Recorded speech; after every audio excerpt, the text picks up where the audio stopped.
You know that moment, don't you? You're just tired.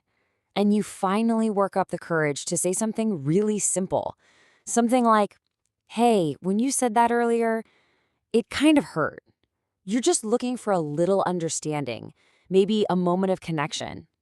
But that's not what happens at all. Nope. Instead of things getting softer, they get harder.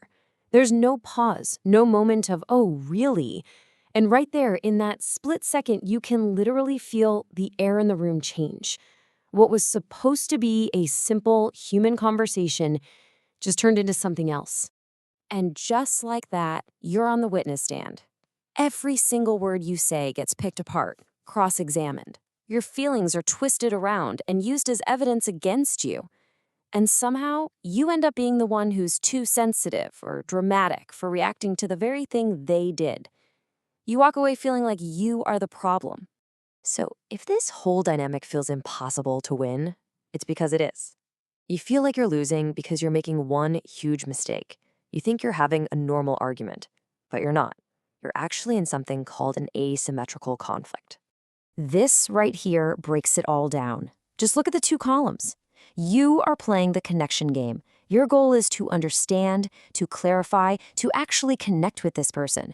But they are playing a completely different game, a game of control. Their only goal is to win, to cross-examine, and to escalate. And you can never, ever win their game by playing yours. Now, most of us try to fix this by explaining ourselves more, right? We try to be more patient, use more logic. But here's the thing. To them, that's not clarity, it's fuel for the fire. So today, we're not going to try to fix the conversation. We're going to upgrade your entire strategy. Think of it like installing a brand new operating system on your computer. And this new OS, it's built on two really powerful principles. First up is detachment.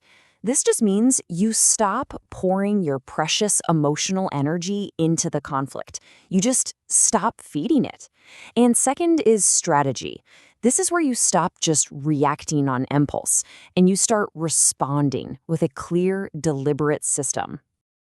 Okay, so let's get practical. Our first set of tools is all about starving the interaction.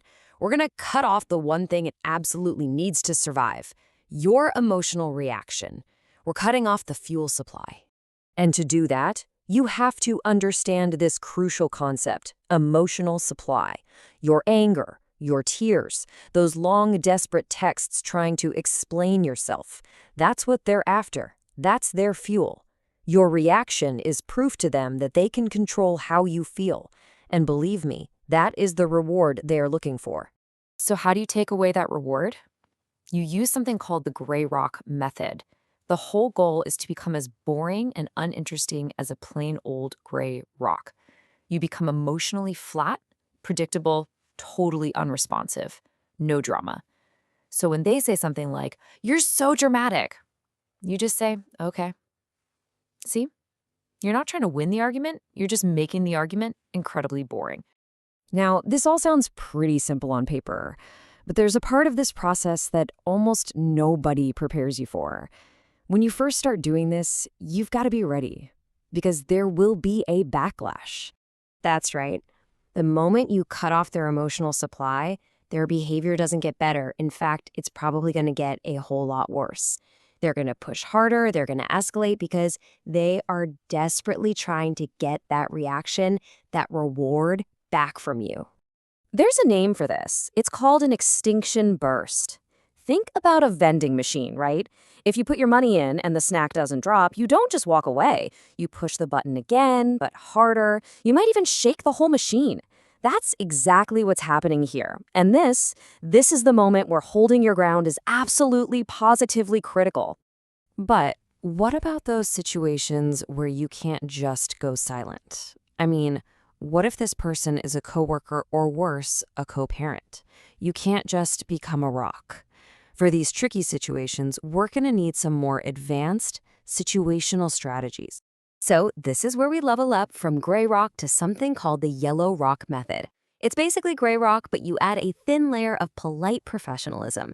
You stay calm, you stay neutral, but you focus only on the necessary facts. You completely ignore the insults and respond only to what's needed to get the job done.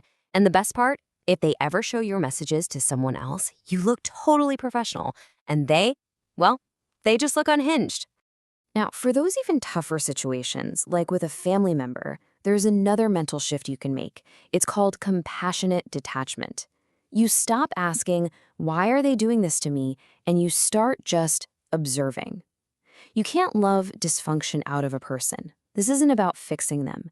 It's about shifting your brain from an emotional reaction into a state of observation, all to protect your own peace of mind. Okay, let's talk defense. Because one of the most damaging things that happens in these conflicts is a direct attack on your perception of reality itself. So, we need to build a kind of psychological firewall to protect your mind. And rule number 1 is to avoid what's known as the JADE trap.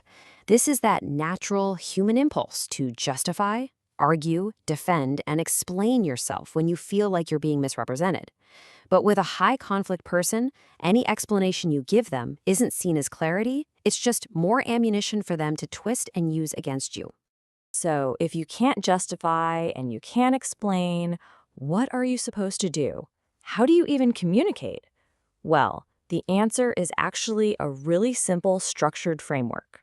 Instead of JAD, you use BIFF. It's a system that helps your responses be 4 things: brief, informative, friendly, and firm. This structure gives you a clear roadmap for clean, effective communication that just shuts down conflict. And this slide just shows the difference so perfectly. Look at the before response. That's a classic JAD trap. It just opens up a dozen new ways for them to attack. But the after, the BIFF response, it's so clean. It's short, it's clear, and it's closed. There are literally no hooks for them to grab onto. You either move things forward productively or the conversation just dies. Now, to counter gaslighting, where they literally try to rewrite history to make you question your own sanity, you need external proof.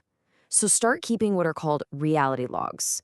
After a tough interaction, just write down the date, the time, and exactly what was said. No emotions, no interpretations, just the facts. So when they say that never happened, you won't have to rely on a fuzzy memory. You'll have the receipts. And our final tool, it might be the most powerful one of all because you already have it. You have to trust your body. See, even when your mind is getting confused by all their word games, your body knows the truth. That tightening in your chest, that pit in your stomach, that feeling of being instantly drained, that is your nervous system detecting a threat. If there's ever a mismatch between what you hear and what you feel, trust the feeling every single time. So here's the bottom line. All of these tools we've talked about, Gray Rock, BIFF, reality logs, they all lead back to one thing: detachment.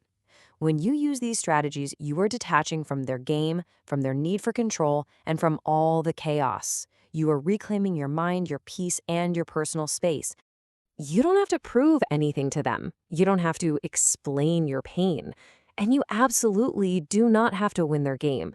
Because the real victory isn't beating them. It's choosing to no longer play. Because the moment you stop playing, that is the moment you truly start becoming free.